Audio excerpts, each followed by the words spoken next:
Well, we're here to break the Buckeye football team down with our team, Nicole Shearin from 10 TV, and from 97.1 The Fan, we have former Buckeye players, Bobby Carpenter and DeVier Posey. And DeVier, I'm going to ask you right out the chute. We're going to talk about Jeremiah Smith this segment. Is Jeremiah Smith the best player in the United States of America playing football? Absolutely, he is. I mean, and we're not even giving him enough credit. I mean, he won a national championship in his freshman year, and he was up for the award of being the best wide receiver and almost, kind of backfire in the Heisman voting. So Jeremiah Smith this year, to me, is the best player in the country, and he's so good that he can get better. And in the ways that I mean, when you look at Marvin Harrison and the way we were able to line him up in the slot, line him up outside, he can be 2-week, 3-week. I'm ready for Jeremiah to take that step in the playbook in terms of we can match you up with anybody, Jeremiah, and we're able to get mismatches at any point in the game. And I think for our offense, when that happens this season, we'll take off and we'll be able to find mismatches and create explosive plays all over the field. You know, Nicole, you look at this young man, and we talked about this the other day. He is a very confident young man. He's very confident in what his abilities are. Do you worry at all, though, because there's so much hype out there about this kid? I mean, you pick up publications, and he's on the front page. I mean, he is the guy. Do you worry about any of that stuff going to his head? Absolutely not. I mean, he had that hype around him from the moment he got Not here. like it is now. Yeah, I know, but he proved to all of us that none of that noise matters to him whatsoever. I mean, the fact that he was a freshman last year, everybody was saying at that time, this is the best wide receiver we've ever seen. And it didn't affect him whatsoever. He's still performing. He makes everything look easy. He's making one-handed snags. He's double covered. Doesn't matter. I'm not worried at all. I said it earlier. He is going to win the Heisman this year. I am so confident in it, and I don't think even that is going to affect his game later on after that. Bobby, you were a very talented Central Ohio athlete that came here. You had hype surrounding you. I remember people talking to, and obviously this kid's at a different level. With that said, does Ryan Day, Brian Hartline worry about all the national attention and all that stuff? And what do you think they're telling him? I don't think they tell him anything. Yeah, to be around him, he's not really a vocal guy. Depot played receiver, so I say this with all due respect to him, but that is the toughest position group to coach because you have a lot of guys who are used to being the me guy. They got 87 armbands, swag rags, everything hanging around. Like, you watch the guy go out there. He was winning all of their conditioning stuff last year as a true freshman. And to win the Heisman, to me, it's always three things you have to have. You be on a great team, you have to have great stats, and then you have to have big impactful plays in big games. So he's going to have the platform for that last one. The first two will take care of themselves. But here's all you have to know. When the game was on the line, old urban statement, when we needed you the most, you gave us your best. When it's 3rd and 7 in the national championship game, you've got a first-round receiver in Emeka Egbuka. Emeka's saying, hey, we got to run a go ball right here on this guy with our guy, the best guy out here. And you go downtown and seal the game up with a true freshman. When that ball came out of Will saying, what are we doing? I said, we don't need the whole thing. But that's the type of trust they had in him. And that's the type of guy, the young man he is. He is incredibly impressive. It's almost not real how great of a human he is with the talent, that level he has. I played with Calvin Johnson, and I tell anybody that would listen, if your kid grows up and has all the physical ability in the world, you would want them to be like Calvin Johnson. Absolutely. Because he was the most humble, hardest working player around. I see a lot of that in Jeremiah. So I played with guys like that, and all you can tell those guys, to answer your question about what Hartline tells you, you tell them, hey, your shoes untied, right? They don't need much of your help, Dom. You just got to direct them in the right way. Oh, we're having a meeting in this room. They don't need much help, man. With that said, though, let me ask you this, because you brought it up, that you thought he could get better. Yes. Yes, that's what's If you're his coach, if you're advising Jeremiah, what does he need to get better at? What can he do better to take him to even another level? I would just say everything that happens before the snap. Right? And it seems like, where are you going? Well, alignment, assignment, understanding everybody's responsibility prior to the snap. So when you say, hey, I know I have this concept outside of me and also this route is going on here, and then I know I have this much time to work this guy, that's where more of his ability after the snap gets to come out. So just before the snap. So that's just studying and stuff he can do at his house, studying film. But on the field, man, that preparation will show. And one of the other things with this, and it comes down to preparation, you can take wide receivers out of the game if they can only play one position. Yep. If you're always lining up at X receiver, which is what he primarily did, you wanted him to get really comfortable and really good at that. So the next level of that, the next iteration is, can we move you to the other two? Yeah. Can we move you inside? Can we move you around? You saw them motioning him starting to do that at the end of the year. But can we move you? Because that comes down to an aptitude thing. Can you learn it all so that you basically, I'm not learning what I do on a play. I learn the whole play so we can bounce you to all three. And now defenses, they can't build in doubles as easily because they don't know where you're going to be. Nicole, this young man has earned everything he's got. Yeah.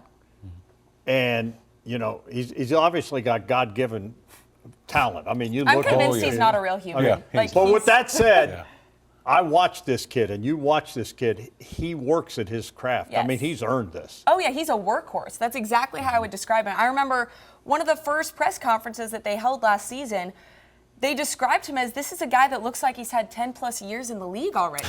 And he's a freshman, and I totally believe it. I mean, the way he carries himself, the way he interacts with his teammates.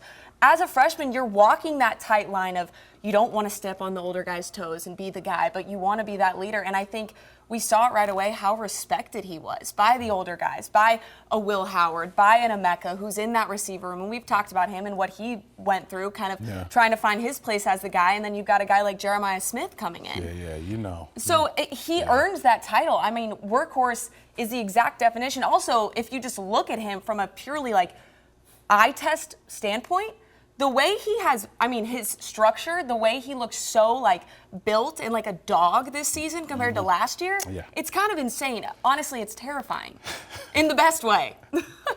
Bobby, Ohio State's going to have a rookie quarterback, whoever it is, Julian Sayin or Lincoln Kienholz. With that said, how big of an advantage is it for one of these rookies to be playing catch with a guy like Jeremiah Smith, and how much better does an exceptional receiver like this kid is make a quarterback look? So, I look at the whole package, and everybody's worried about the quarterback, and I'm like, these guys are good. Ryan Day recruited them. You have the best receiver, maybe the best player in college football on the outside. Carnell Tate is probably a first or second round receiver. Brendan Ennis is in the slot. They have a lot of talented guys. Best tight end in college. You have a really good tight end that came over, Max Clare from Purdue. They have a lot of talent, a lot of tight end options. They have a really good offensive line. And so, that whole package is what is going to allow Jeremiah Smith, the receivers, the quarterback, to play well, because if your offensive line isn't good, then you're going to have issues. You can't get the ball out. You can't run the ball the way you need to. If you have a very balanced offense that's really good up front, all of those other things, they take care of themselves. All right, it's early. As we all stand here, can we agree Jeremiah Smith's the favorite to win the Heisman? Yes. I mean, who else would it be? You look at quarterbacks. Yeah, I mean, it's that's always it. quarterbacks, but the reality is, the Heisman, it's a popularity contest to a certain extent. People have to know you. And he was able to get that early lead, if you will. It's like a presidential race. Like, if you have name recognition coming in, everybody watched the national championship game like college football, and you're like, oh man, you just threw that guy. He's back? Oh, okay.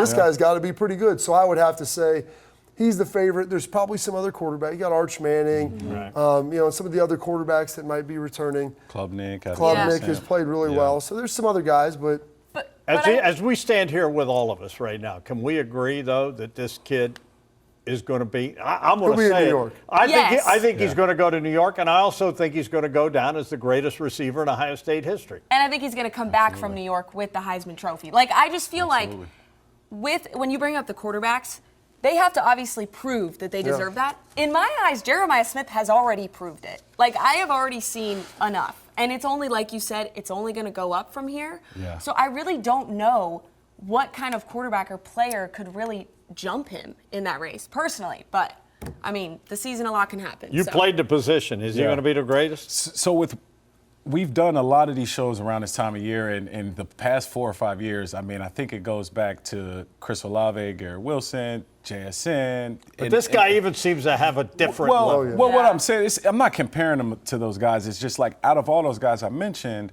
the only thing that has stopped those guys has been Jackson Smith and Jigba's hamstring.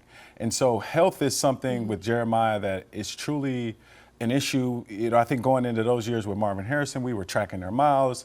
I think you played the longest college football season. We need to be very smart about preseason with JJ. I know he's a worker, but at the same time, we need you late in January. So let's keep him healthy. And for me, I just need this guy to get in the cold tub, and he'll be in New York, all right? Last thing. Teams are going to have to pick their poison. You got Jeremiah Smith. You got Carnell Tate. You got the list. The greatest receiver, I think the greatest stable of receivers in college football. Jeremiah Smith is probably going to get a lot of attention. If he does, he's not sneaking up on anyone this year. If he does, this is going to open up this offense, isn't it? I mean, and that's the only worry is that do you try to force it to him sometimes? Yeah. And he's a guy you can force it to because I don't know if he's ever truly covered. Yeah. But this offense, I am very excited. As good as it was last year, with the line coming back and what they have and how and they had a bunch of sickness and everything in camp. These guys looked like a unit, and most of them are coming back now up front. You've got the receivers. Carlos Loughlin will take care of the running backs. I have a firm belief in that. So this could be one of the best offenses that we've seen also in Ohio State history. I was going to say that, like, when you get an opportunity to not feel like, hey, I need to get Emeka Egbuka the ball, or I need to get Travion in the game, or I need to get Quinshon going. And it's more about the system. This is why Ryan Day got hired here, is because his ability to put guys in positions to make plays.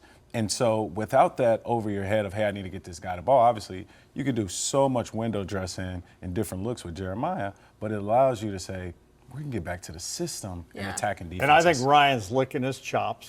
I think one of the reasons he bought Matt Patricia here was he feels like Matt's going to handle the defense, and Ryan's going to have his fingerprints back with the offense. He's going to have a rookie quarterback that he wants to work with.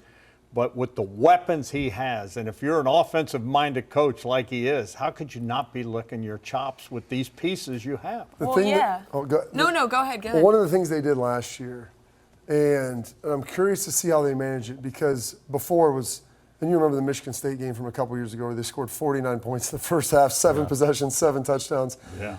And then this year they slowed it down. And their goal was, hey, let's just win the games. We don't need to tempo when we're going to have to play all these games. And so that'll be interesting. He had a very veteran team last year, the 2 running backs. Curious to see how aggressive and how he manages that tempo early in the season. Do you think we get an offensive look where we got 2 tight ends and Jeremiah Smith and 2 running backs, and we're empty, Bobby? Yeah, I think they can do we that. We have the personnel. That's the year. thing. They have the uniqueness, and Ryan and Brian are incredibly creative with what they do. And when you have 3 or 4 tight ends that all give you different looks when they're out there, and you have all these different receivers. I mean, we just mentioned at the top, there's a slew of guys there that are really, really good. Yeah. And then you've got a handful of running backs in there that you'll be able to rotate through. I'm just curious, like, how much you're going to play the young guys early? What does that look like? Last year they were trying to develop continuity and just balancing. That's why you get paid the big bucks, is trying to figure those problems out. You know what, guys? This was fun. Great stuff. Keep it on 10 TV, 10 TV Plus, and 97.1 The Fan. There's no need to go anywhere else to get the best Buckeye coverage there is.